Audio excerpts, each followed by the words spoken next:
ಕಿಚ್ಚ ಸುದೀಪ್ ಸಾಗುವ ದಾರಿಯಲ್ಲಿ ಚಿತ್ರದ ಟೀಸರ್ ಬಿಡುಗಡೆಯಲ್ಲಿ ತಮ್ಮ ಆರಂಭದ ದಿನಗಳನ್ನ ನೆನಪಿಸಿಕೊಂಡು ಫ್ಲಾಶ್ ಬ್ಯಾಕ್ಗೆ ಜಾರಿದರೆ ಅವರ ಅಭಿಮಾನಿಗಳು ಮಾತ್ರ ಫುಲ್ ಖುಷಿಯಾಗಿದ್ದಾರೆ. ಹಾಗಂತ ಸುದೀಪ್ ಫ್ಲಾಶ್ ಬ್ಯಾಕ್ಗೂ ಅಭಿಮಾನಿಗಳ ಖುಷಿಗೂ ಯಾವುದೇ ಸಂಬಂಧವಿಲ್ಲ. ಅಭಿಮಾನಿಗಳು ಖುಷಿಯಾಗಿರೋದು ಸುದೀಪ್ ಅವರ ಹೊಸ ಚಿತ್ರ ದಿ ವಿಲನ್ ಹೇರ್ ಸ್ಟೈಲ್ನಿಂದ. ಹಾಗಾಗಿ ಎರಡೆರಡು ಕಾರಣಗಳಿಗಾಗಿ ಸುದೀಪ್ ಅವರು ಸುದ್ದಿಯಲ್ಲಿದ್ದಾರೆ. ಇವತ್ತು ಕನ್ನಡ ಚಿತ್ರರಂಗದಲ್ಲಿ ಸ್ಟಾರ್ ನಟರಾಗಿ ಮಿಂಚುತ್ತಿರುವ ಅನೇಕರು ಆರಂಭದಲ್ಲಿ ಸಾಕಷ್ಟು ಕಷ್ಟಪಟ್ಟಿದ್ದಾರೆ.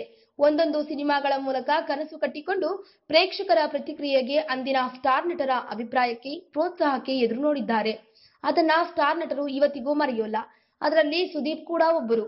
ಸುದೀಪ್ ಇಂದು ಕನ್ನಡ ಚಿತ್ರರಂಗದ ಸ್ಟಾರ್ ನಟ. ಆದರೆ ಆರಂಭದಲ್ಲಿ ಅವರು ಕೂಡ ಹೊಸಬರು. ಗೆಲುವಿಗಾಗಿ, ಪ್ರೋತ್ಸಾಹಕ್ಕಾಗಿ ಎದುರು ನೋಡಿದ್ದಾರೆ. ಅದನ್ನ ಸುದೀಪ್ ಮರ್ತಿಲ್ಲ. ಇತ್ತೀಚೆಗೆ ಸುದೀಪ್ ಫ್ಲಾಶ್ ಬ್ಯಾಕ್ಗೆ ಜಾರಿದ್ರು. ಅದಕ್ಕೆ ಕಾರಣವಾಗಿದ್ದು ರೇಣುಕಾಂಬ ಪ್ರಿಯು ಥಿಯೇಟರ್, ಅನೂಪ್, ಸಾರಾ ಗೋವಿಂದು ನಾಯಕರಾಗಿರುವ ಸಾಗುವ ದಾರಿಯಲ್ಲಿ ಚಿತ್ರದ ಟೀಸರ್ ಬಿಡುಗಡೆಗೆ ಸುದೀಪ್ ಅವರನ್ನ ಅತಿಥಿಯಾಗಿ ಆಹ್ವಾನಿಸಲಾಗಿತ್ತು. ಸುದೀಪ್ಗಾಗಿ ಇಡೀ ಚಿತ್ರತಂಡ ಎದುರು ನೋಡ್ತಿತ್ತು.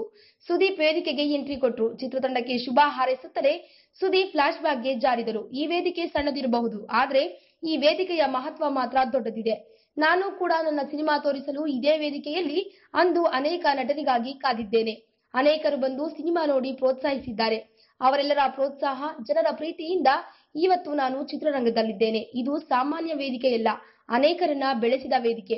ಸಾಕಷ್ಟು ದೊಡ್ಡ ದೊಡ್ಡ ಸಿನಿಮಾಗಳ ಪ್ರದರ್ಶನ ನಡೆದಿದೆ.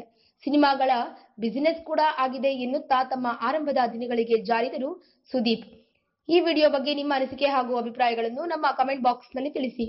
ಈ ವಿಡಿಯೋನ ಲೈಕ್ ಮಾಡಿ, ಶೇರ್ ಮಾಡು ಹಾಗೂ ಮತ್ತಷ್ಟು ಸ್ಯಾಂಡಲ್ವುಡ್ ಅಪ್ಡೇಟ್ಸ್ಗಾಗಿ ನಮ್ಮ ಯೂಟ್ಯೂಬ್ ಚಾನೆಲ್ ಅನ್ನು ಸಬ್ಸ್ಕ್ರೈಬ್ ಮಾಡಿ. Top Kannada TV top Kannada TV ಎಲ್ಲ ಇನ್ಫಾರ್ಮೇಶನ್ ಅಪ್ಡೇಟ್ಸ್ಗೆ ಸಬ್ಸ್ಕ್ರೈಬ್ ಟಾಪ್ ಕನ್ನಡ ಟಿವಿ.